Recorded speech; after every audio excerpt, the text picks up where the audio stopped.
שלום רב לכם, ערב טוב. במאבק האיתנים במצרים גובר הנשיא החדש על הצבא. מוחמד מורסי, איש האחים המוסלמים, מדיח הערב את שר ההגנה טנטאווי, שהוא ציר התקשורת המרכזי לישראל, וגם את הרמטכ"ל ועוד בכירים בצמרת הצבאית.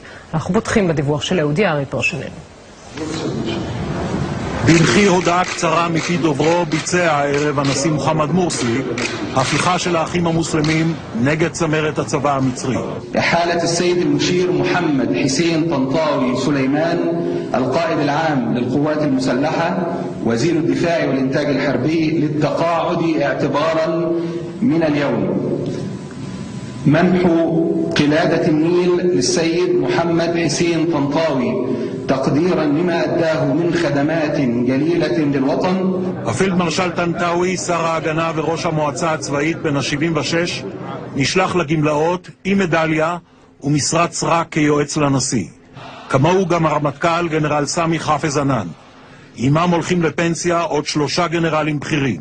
ובו בזמן בוטלה ההצהרה החוקתית של הצבא, שביקש להחזיק בידיו עד הערב את מושכות ניסוח החוקה החדשה כדי להגן על זכויות היתר שלו.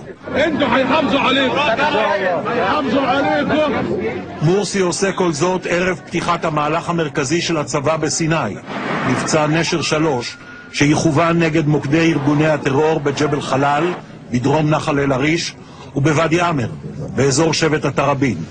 כך, כשהוא מנהל מערכה ביטחונית, נפטר מורסי מיריביו במדים. טוב, אהוד, זה ממש נראה כאילו מורסי רוצה להיות ארדואן, כלומר לשבור את הצבא ולהגיד אני בעל הבית. מה שראית הערב יונית זה הפיכה אזרחית. מורסי מראה לכולם מי בעל הבית. בעל הבית זה האחים המוסלמים. הוא שובר את עיקר הכוח הפוליטי של הצבא, מבטל את ההכרזה החוקתית של המועצה הצבאית שנועדה להגן על זכויות היתר של הצבא ולהגביל את סמכויות הנשיא, ובעצם מבצע עריפת ראשים שהצבא מרכין בפניה ראש, לא מתנגד לה, עריפת ראשים שכוללת לא רק את טנטאווי, את הרמטכ"ל סמי ענן, האיש של האמריקנים, אלא גם מפקד ההגנה האווירית, מפקד חיל הים, מפקד חיל האוויר, כולם מוחלפים, ומפקד הארמיה 3, גנרל סובחי סידקי, יהיה עכשיו הרמטכ"ל החדש. זה שינוי של כל הצמרת הביטחונית המצרית כפי שראינו עד עכשיו. המהלך הזה הוא מהלך שמבסס את העדנות של האחים המוסלמים במצרים. הוא קובע שהצבא לא יהיה שותף לנשיא בקביעת המדיניות ובניהול ענייני המדינה, אלא הנשיא, ומסביבו כמובן האחים המוסלמים, הם עכשיו ראש הפירמידה השלטונית של מצרים. זה לא המצב שהיה בכל השנה וחצי האחרונות של הטלטלה שעוברת המדינה הזאת. האחים המוסלמים שוברים את הצבא. מה זה אומר ספציפית לגבי טנטאווי, אותו איש קשר שישראל מדברת איתו כבר 20 ומשהו שנה? תראי, לנו זה אומר קודם כל, הצבא הוא כרגע כבר לא, כמו שאמרתי, לא שותף לשלטון.